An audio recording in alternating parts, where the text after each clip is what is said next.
Eu quero cumprimentar a todos com a paz do Senhor. Quero agradecer a Deus por esta rica oportunidade que o Senhor nos concede para estar aqui, para trazer uma mensagem de Deus para os nossos corações, para você que está ligado neste canal. Que Deus lhe abençoe e que você, nesta noite, preste atenção àquilo que Deus quer falar com você. Porque com certeza Deus tem uma palavra para cada um nesta noite.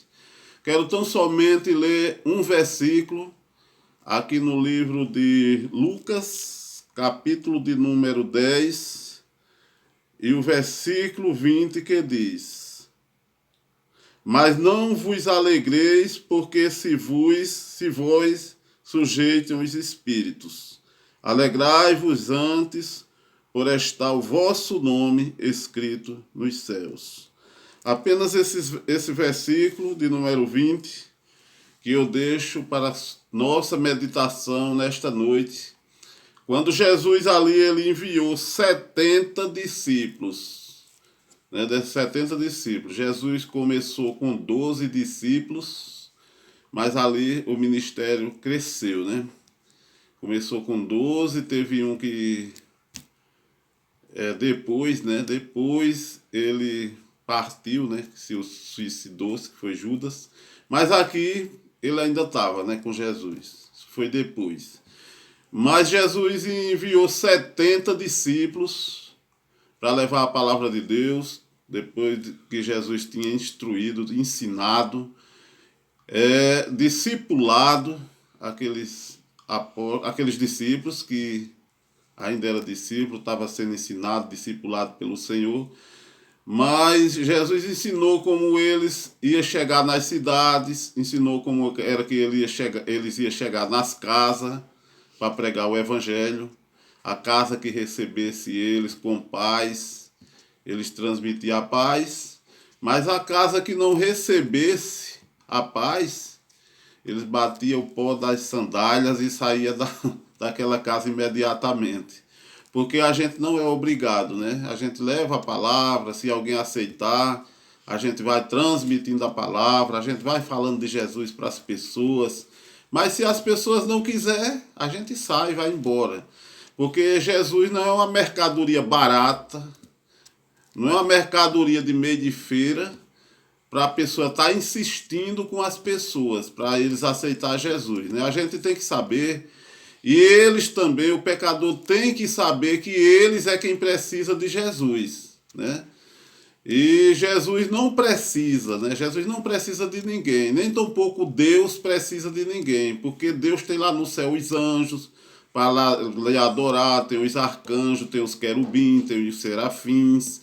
Então há uma necessidade do pecador se converter, se arrepender, para ter os seus pecados perdoados, para assim ter direito à vida eterna. Então eu acho, né, e tenho certeza pela palavra de Deus, que o pecador, ele é necessitado de Deus. Ele é carente de Deus. Até porque a sua alma, ela tem sede de Deus. Ela tem o desejo de ser salva, de ser transformada, de ser liberta, né?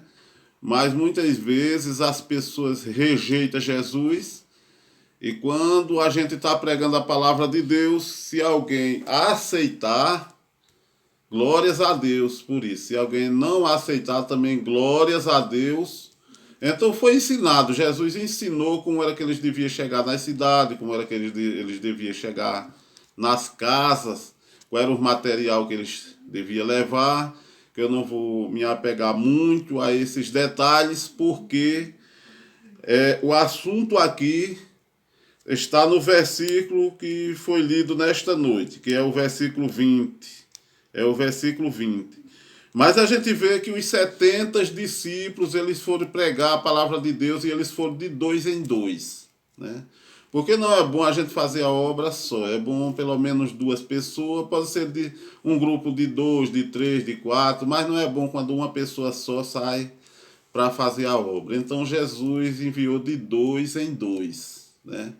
Mas quando eles chegaram ali para levar a palavra do Senhor, esse evangelho que salva, liberta, transforma. O apóstolo Paulo diz que o evangelho é poder de Deus para a salvação de todo aquele que crê.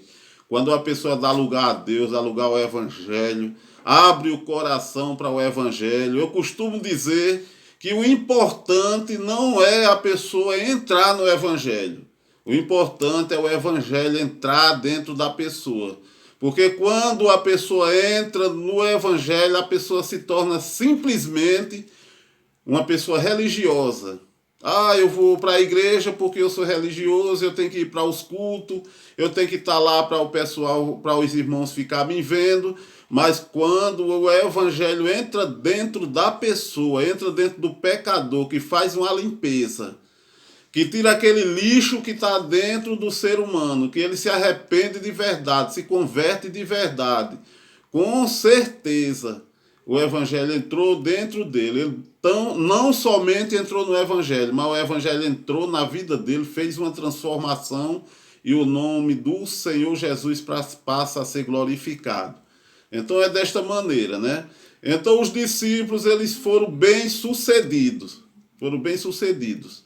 Quando eles voltaram muito alegres, muito satisfeitos, porque até visão de Deus teve alguém que teve. Até visão de Deus, oh glória, o evangelho faz isso. O evangelho, quando você tem aquele desejo de crescer na graça e no conhecimento, quando você tem aquele desejo de servir a Deus com sinceridade, com desejo, com vontade de adorar a Deus, que você adora a Deus em espírito e em verdade, Deus lhe dá os dons espirituais, lhe dá o dom de revelação, lhe dá o dom de profetizar, lhe dá o dom da ciência, o dom da palavra, e assim por diante. Lhe dá o dom de profecia, lhe dá o dom de você discernir os espíritos, lhe dá dons espirituais, né? Porque Deus quer fazer isto na vida de cada um de nós. O Evangelho quer fazer coisas tremendas nas nossas vidas. Então, eles voltaram com alegria. Voltaram com alegria. Quando eles chegaram diante do Senhor Jesus Cristo, os 70 discípulos voltaram e começaram a conversar com Jesus, contar os resultados, né? Contar os resultados para Jesus. Aí teve um que disse no versículo 17, e voltando os 70 com alegria, dizendo, e voltaram os 70 com alegria, dizendo, Senhor, pelo teu nome até os demônios se nos sujeita. E é assim mesmo, Jesus mandou ir pregar o evangelho, curar os enfermos e ainda expulsar os demônios e ainda ressuscitar os mortos. Maravilhoso, né? Jesus, ele nos deu essa autoridade. O que está faltando hoje em dia é a gente usar a autoridade que Deus ele já nos deu. Através de uma vida consagrada, né? Através de uma vida de oração, de obediência à palavra, do temor a Deus e o amor pelas almas. Então eles disseram que ali até os demônios lhe sujeitavam. Isso quer dizer, quando os demônios se manifestavam, eles expulsavam os demônios em nome de Jesus e os demônios tinham que sair. Queira que não queira, tinha que sair. Mas no versículo 18 ele diz, um dos discípulos diz, e disse-lhe, eu via Satanás como raio cair do céu. Isso aí foi uma revelação, né?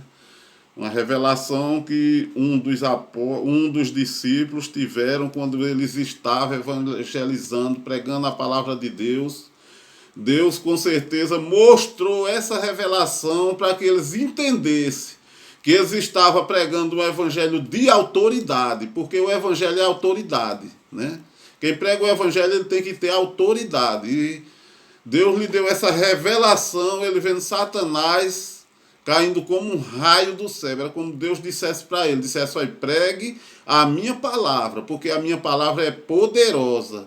E o diabo, você está vendo o diabo cair, porque o diabo não pode se levantar contra um servo ou contra uma serva de Deus para ficar de pé. Então, é que Deus tem as suas maneiras de falar com cada um de nós, né? E a gente vê aqui no versículo 20, ou para resumir, fazer um resumo aqui no versículo 20, que Jesus ele se alegrou, né? Ficou alegre com essas palavras, com esse ministério, com essas autoridades que os discípulos tinham recebido. Mas Jesus diz: mas não vos alegreis, porque se vos sujeitem os espíritos. Alegrai-vos antes por estar o vosso nome escrito nos céus. Porque o Evangelho dá esse direito de você ter os seus pecados perdoados, ter a sua vida transformada, ter o seu nome escrito no céu, porque o seu nome escrito lá no céu é uma prova que você aceitou Jesus de verdade, é um salvo, né? Porque pregar o Evangelho é muito bom, né? Pregar o Evangelho é maravilhoso. Você vê as almas se convertendo, você vê os enfermos sendo curados, você vê as pessoas sendo libertas, é maravilhoso. Mas o importante de tudo isso é você ter o seu nome escrito lá nos céus. E a gente sabe que lá em Apocalipse, capítulo de número 2 e o versículo 17, a Bíblia diz que lá a gente vai ter um novo nome. Quando a gente chegar lá no céu, nós vamos ter um novo nome. Esse nome que os nossos pais colocou em nós, não vai ser esse nome. Lá vai ser um nome que vai ser escrito numa pedrinha. Ninguém vai saber o seu nome. Você é quem vai saber o seu nome, né? Então é maravilhoso. O Espírito Santo, o Deus Todo-Poderoso, o Evangelho, quando a gente abre o coração para o Evangelho, coisas tremendas acontecem nas nossas vidas. Além de Deus mudar a nossa vida velha e fazer da gente uma nova criatura, Deus ainda faz obras novas também nas nossas vidas. Então, o importante é você ter o seu nome escrito no livro da vida, né? Fazer a obra, pregar, evangelizar, levar a palavra e, por cima, ainda ter o seu nome escrito no livro da vida. Então, isso é maravilhoso, né? Isso nos traz uma alegria muito grande. Então eu deixo para você essa palavra nesta noite, né? Ide por todo mundo, pregue a palavra do Senhor, e expulse os demônios, ore pelos enfermos, faça a obra de Deus com alegria, sabendo também que o seu nome está escrito no livro da vida, para que quando você chega lá, o Senhor Jesus diga: entra bendito do meu Pai, bendito do Senhor, no reino que foi preparado antes da fundação do mundo. Então é bom, é maravilhoso a gente servir a Deus, né? É maravilhoso. Então eu agradeço por tudo, lhe agradeço pela atenção, lhe agradeço por você estar nesta noite nos ouvindo, e que Deus abençoe cada vez mais a sua vida. E é essa palavra que eu deixo para você nesta noite. Medite nessa palavra, porque Deus tem um plano tremendo na sua vida. Deus tem um plano maravilhoso na sua vida. E Deus vai operar grandemente através dessa palavra e através da sua dedicação com Cristo, né, nos caminhos do Senhor. Que Deus abençoe a todos em nome de Jesus. Amém.